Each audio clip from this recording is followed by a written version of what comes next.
I'm Cyprian. In my previous video we looked at downloading Node.js and installing it. In this video we're going to cover the steps required for installing Cypress and running Cypress. So I've gone over to the Cypress documentation and I'm just following this guide here. So what I'm going to do is I'm going to create a new folder for where I want to install Cypress and where I want to run Cypress from. So I'm creating a new folder and I'm just going to call it Cypress.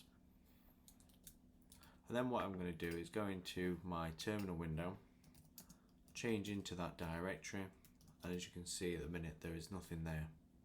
So one of the steps that we need to do is create this package.json file, and we can do that by running npm init. Because we're starting from nothing, there won't be a node modules folder which we could use to install. So all I'm going to do is run the command npm init, and then this will take us through a guide for creating a basic package.json file. Some of these steps are more important if you want to then publish this package.json file to a registry, but for us we're just going to keep everything local.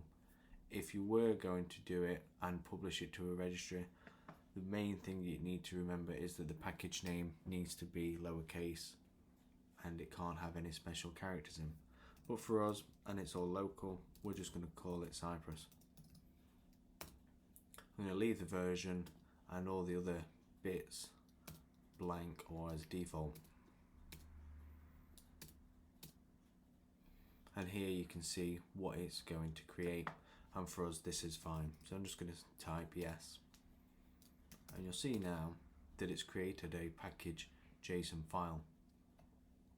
I'm just going to clear the terminal, and then I'm going to go back to Cypress documentation, and I'm just going to copy this command. I'll paste that in and run it, and while that's running I'll navigate to the folder, and you can see that it's created a node modules folder.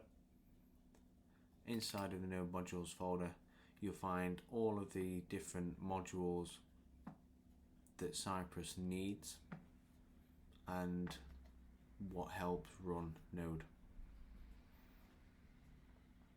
So amongst this list you'll see here we've got Cypress. So you can go into Cypress and this is everything that Cypress needs to run. Again, you've got another package.json file there. So if you take a look at that, Cypress will have all of these dependencies just for it to run. So I can go into the package.json files in a little bit more detail later on. But this is the one that we've just created, and if we take a look you'll see that it's pretty much exactly what we had before, but it's now added a dev dependency for Cypress and it's using the latest version, which in this case is 12.4.0. So with that created and the node modules created, we can now run npx, which will run Cypress locally. So npx Cypress open. So open can be switched out. Open is a GUI version, or you could run npx Cypress run, which is headless, and I'll do some different videos explaining this in more detail. So the first time that you run Cypress and using the latest one, you'll probably be greeted with something like this. So you can do component testing, or you can do E2E, which is end-to-end, and that's what we're going to be focusing on. And here you can see that it's not configured. So I'm just going to click on end-to-end, and now it's going to go through and create what it needs as a bare minimum to be able to run.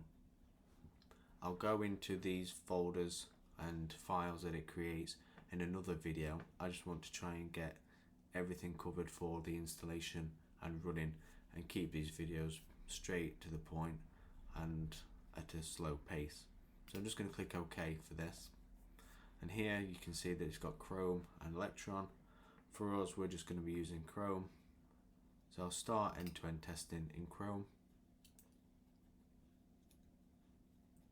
And now you can see that it's opened up Chrome. I just want to go back to the file that we've got. So inside of Cypress, you can see here the fixtures and support. And when we run Cypress for the first time, it will ask us if we want to create a new spec file, which is a file where we will write all of our tests. And you can have multiple spec files, or you can allow Cypress to create the scaffold examples, which is what I'm going to do in this. So what you can see is we've got Cypress as the main root, and then it's creating an end-to-end folder.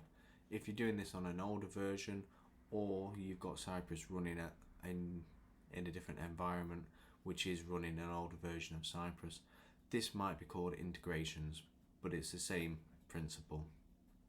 And then we've got 2 more directories, getting started and some advanced examples. So I'm just going to go ahead and let it create that. So you can see now that Cypress has opened up, and as I said, we've got those 2 directories with multiple examples in, all within this E2E folder. If you go back to your File Explorer, you'll see now that we've got that end-to-end testing folder, and the structure in here matches what you'll see there. And that's it for this video. Hopefully this is short and sweet and to the point. If you can add any comments as to what you think I need to improve, I'll look into that. I know audio's one big issue. Hopefully the pace isn't too slow, and let me know if there's anything that you want to cover as a beginner. Thank you very much.